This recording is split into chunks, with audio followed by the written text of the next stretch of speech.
Oh, that is heartbreaking. Check out those horizontal scratches.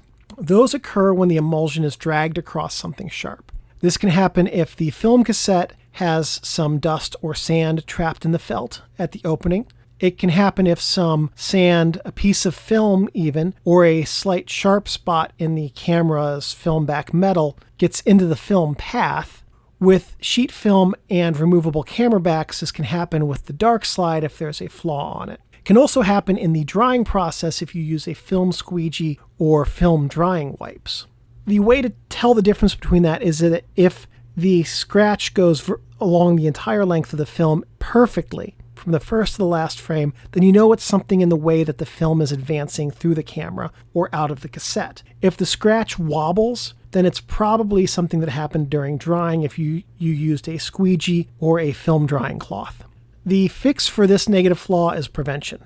If you use reusable film cassettes and spool your own 35mm film, you're more likely to experience this issue in the cassette. So it's a good idea to track the cassette. One thing you can do is number each cassette, and when you start a new roll of film, record a data frame up front. That data frame would have a bunch of biographical information about your shoot, but also would record the number on your cassette. That way, if you find that your film has a travel scratch, you'll know which cassette it was, and you can go straight to that one and clean or replace the felt on it. You can also clean your camera's film travel pathway if it has dust or debris in it. The travel pathway includes the film take-up spool area as well. For film back cameras, you want to inspect the dark slide on your film back for damage, debris, cracks, things like that. Also, if you have multiple film backs, number them for roll film cameras and record that on a data frame.